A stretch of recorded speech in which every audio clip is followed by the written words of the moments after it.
Good evening, Tanse, and welcome to a special edition of APTN National News. I'm Daryl Stranger.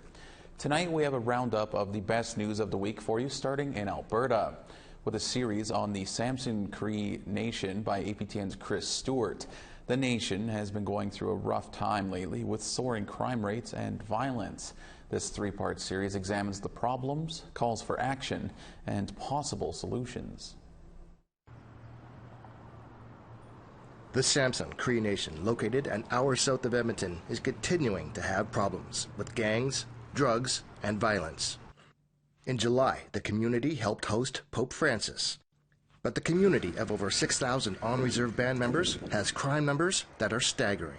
APTN looked into serious crimes for Samson from January until now, from reports from the RCMP in Alberta. The crimes include attempted murder, forcible confinement, drug arrests, multiple shootings, firearms offenses, break-and-enters, kidnapping with a firearm. Many of the suspects are still at large. The RCMP say there have been 4 homicides this year in Musqueam, which consists of 4 communities, with Samson being the largest. 116 crimes involving a firearm from January to August. 93 other firearm offenses. And 760 assaults from January to August. That averages 2 per day. And residents are fed up. Lucy Johnson is a frontline court worker. APTN showed her the list of serious crimes in her community of Samson. I was just provided this from APTN from January to up to today's date on the violence. This is an eye glaring on what we're dealing with. And we're not talking aggravated assault or common assault or things. We're talking murder. We're talking murder on some of these things that we're dealing with. How do we start the conversation to try and get our community healthy? Is this what we're leaving to the next generation? She says that it's hard seeing families being destroyed by gangs. She wants action from Chief and Council. It's so disheartening to see that the violent acts towards our First Nations members on Samson Cree Nation and how it enthralled through violence through our community. It hurts because we know the people. We know the ones who've lost their lives. We know the ones who actually are the perpetrators. You know, it hurts because at the end of the day, we all have to still live here together. Trina Susay Nanamihu lost her son Jeremy. He was shot and killed on September 2nd, getting snacks at this convenience store. She says violence continues to escalate, and she has had to step in to fight it, physically. After I buried my son on Friday, the next day, Saturday, I was stopping a gang fight and I was stopping another fight because I don't want to see it anymore. You know, it's right outside my door. And I knew that even if I phoned the cops or security, they're not going to be in time. I had to stop it because somebody else was going to die. Trina says she is talking about violence because she wants it to end. And I do this because I told my son that I'm going to speak up, son. I'm going to do it, you know, not only for you, my kids, but for every other child in a nation. Because we're humans. We're humans. We're just different color. We shouldn't be forgotten. We shouldn't be pushed aside. She is asking for help from leadership. There's no time to waste. There's no time to be quiet anymore. We're losing our children and we love them. You know, they deserve to grow up with us, to grow old with us. This should not be a normal thing. Coming in part 2, APTN speaks to a grieving father who just lost his son. Where's our support from the Chief and Council to do something about all the gang violence, all the deaths, all the shootings, all the overdoses that are happening? Chris Stewart, APTN National News, Samson Cree Nation. And in the second of 3 parts, APTN's Chris Stewart talks to Shay Lauren Buffalo, who lost his 22-year-old son, Jordy Buffalo Crier, to gun violence. Where's our support from the Chief and Council to do something about all the gang violence, all the deaths, all the shootings, all the overdoses that are happening. Shay Lauren Buffalo's son, Jordy Buffalo Crier, was found murdered on September 9th. And other band members knew before he did. They told me that it was him that was found in a ditch. He was wrapped up in a tarp. They wrapped him up in a tarp and they threw him in a ditch. And they left him there and he bled out.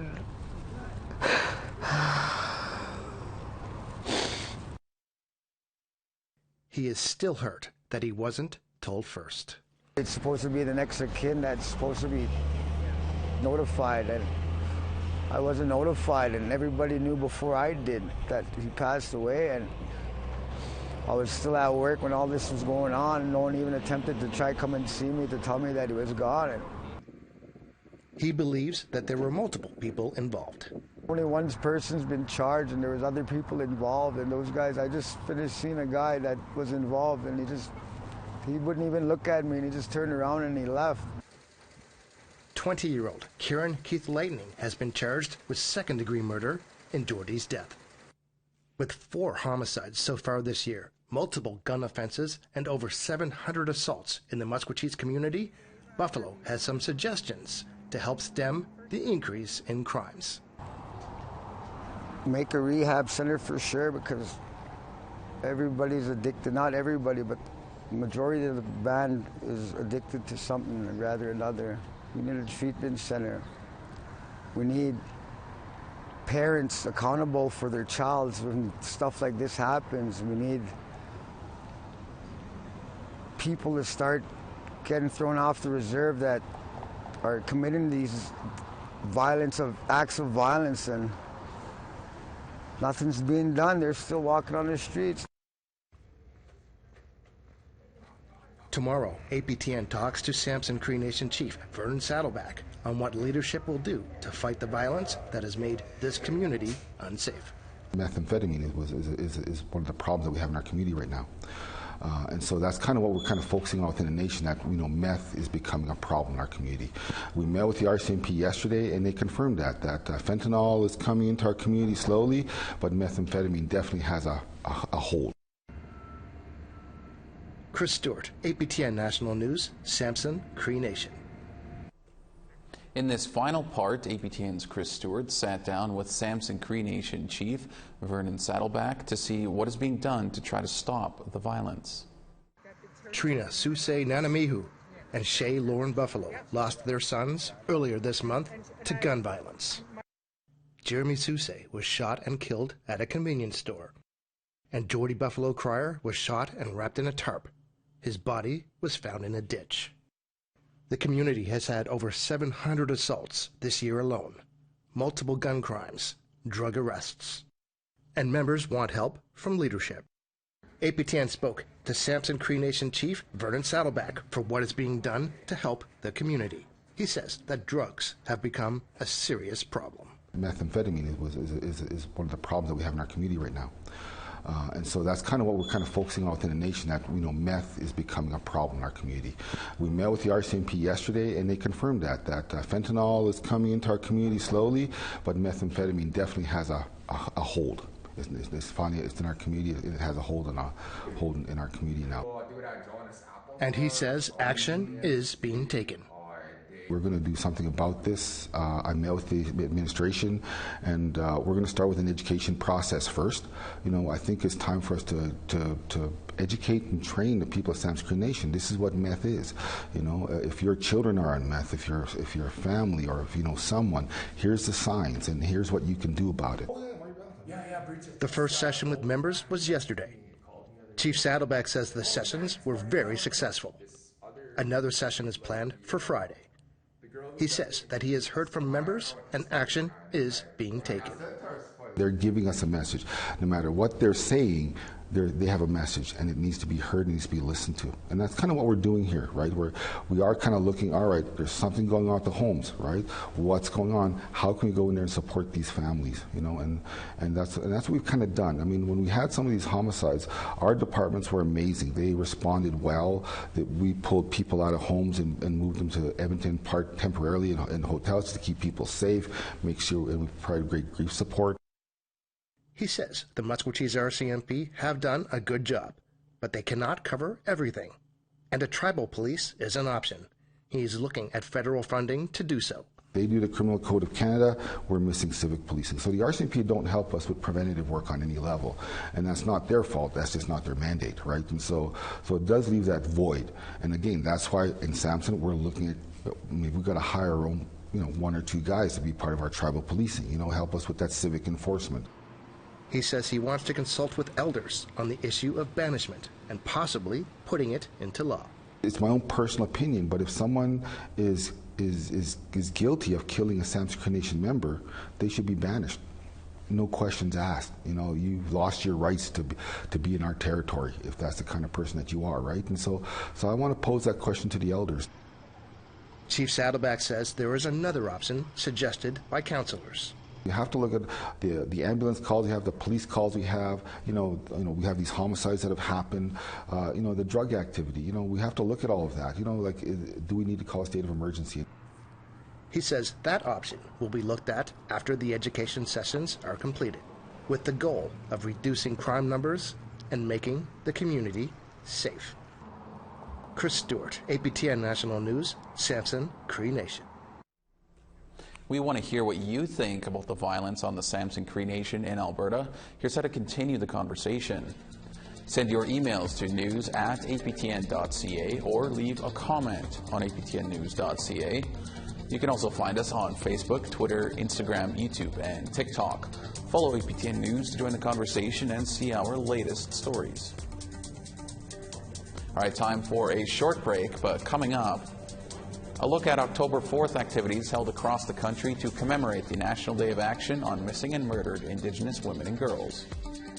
17 years we've been on the Hill now, calling for change, calling for justice. 17 years later, we're still here calling for the same thing.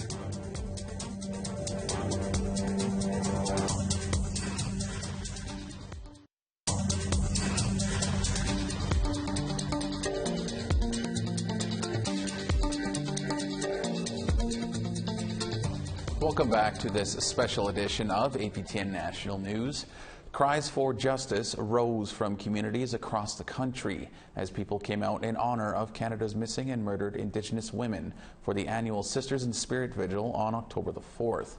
The actions began in Ottawa. Here's Annette Francis with more. The morning began with a special delivery to Prime Minister Justin Trudeau's mailing office.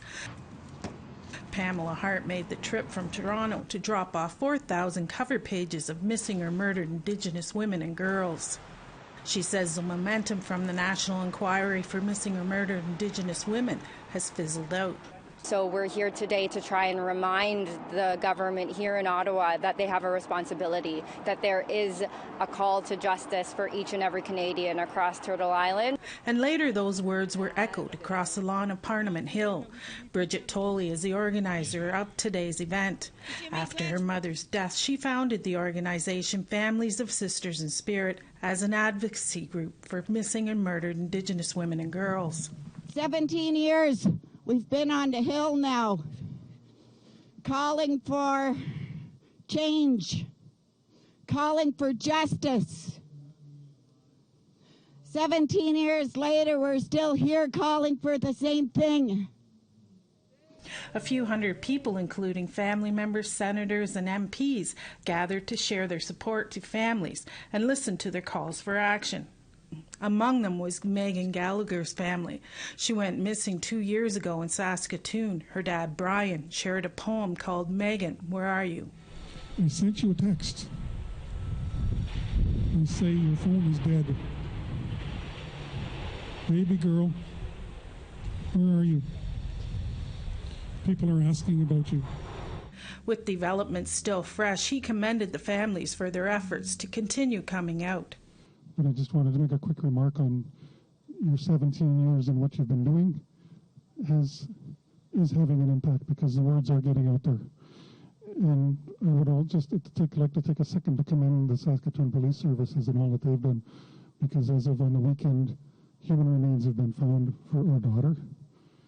And it's been because of their hard work, and I think if we're looking for models to start to build new relationships, they might be something that you could check out. Megan's older sister, Lindsay Bishop, is walking across Canada to bring awareness to the issue. She began in Victoria last February and plans to be in Newfoundland by December.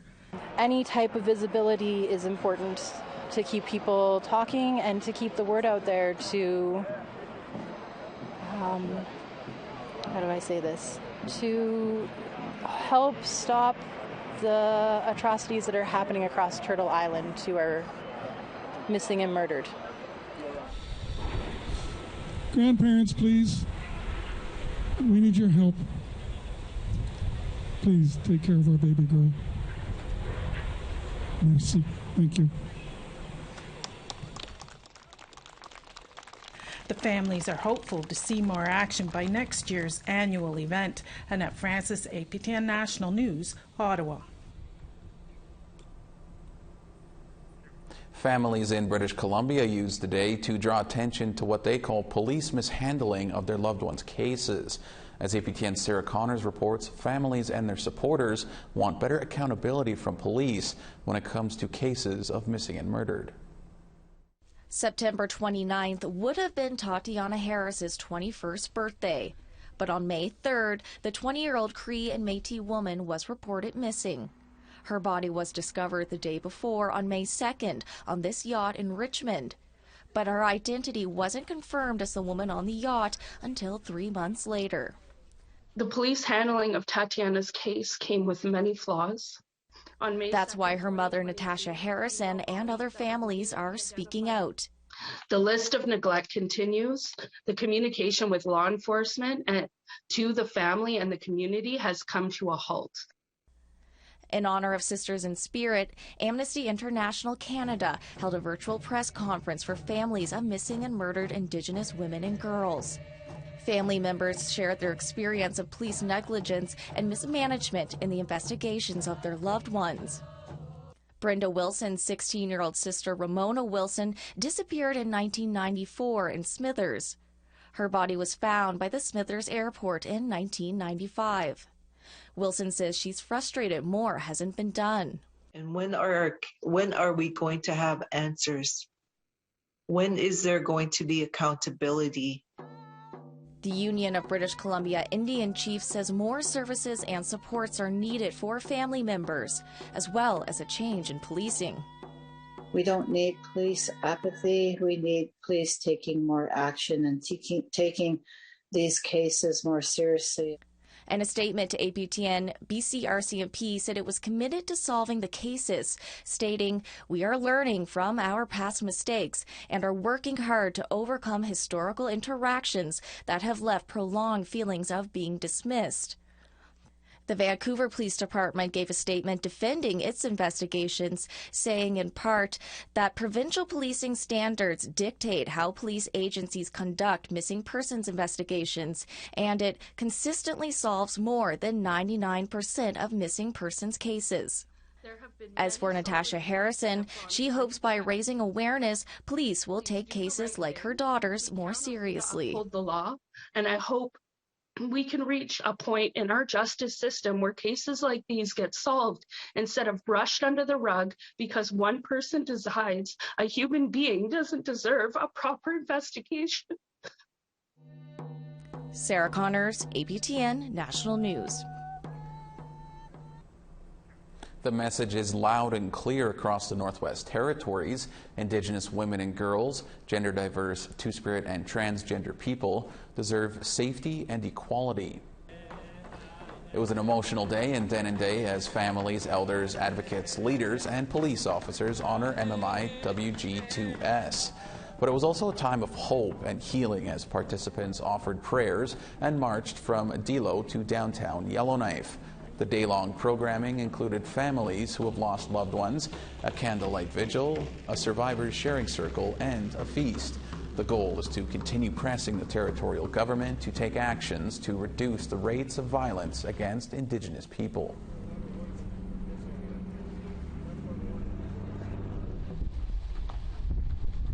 I think it's important that I march for them because, I want to support them any way I can. And this way it brings awareness to these type of things. There's a lot of violence towards Aboriginal people, especially towards Aboriginal women and Two-Spirited. So that's what I'm here to do. We have to take another quick break, but coming up, we say goodbye to a longtime member of the APTN family as host Melissa Ridgen leaves the chair. What's next?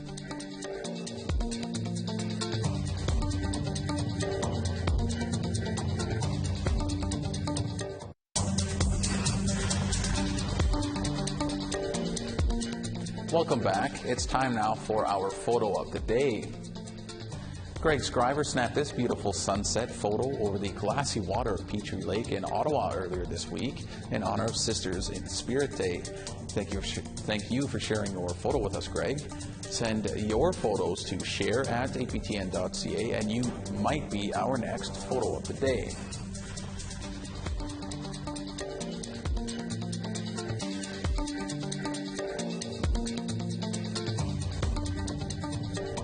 A fond farewell for us here at APTN as we said goodbye to host producer Melissa Ridgen just before the weekend. She worked at APTN News for 13 years. Melissa started at APTN Investigates in 2009 and broke a number of stories, including her first one about how Indigenous people vote. She moved on to shaky housing on Sandy Bay First Nation and covered temporary labor in hurting for work. She won a Canadian Association of Journalists Award for that one. 4 years ago, Melissa came over to the news side and started hosting the national news and In Focus. She tackled the child welfare system, MMIWG, and even some fun things like pizza. We will certainly miss her on the news desk, but not as much as she will miss you. Question on our theme of reconciliation. Your first question, hi Melissa, is to Mr. Blanchette. Over to you. I love you guys. You really are the best audience. I can't get into it too much or I'll start crying, but APTN has the most incredible audience. And thank you for being with me for 13 years and tuning in and sending me your stories and your feedback, and you will be missed. And we wish Melissa nothing but the absolute best going forward. All right, that's all we have for you tonight on this special edition of APTN National News. For news anytime, you can visit our website, aptnnews.ca. I'm Daryl Stranger. Thank you for joining us. Miigwech, and have a great night.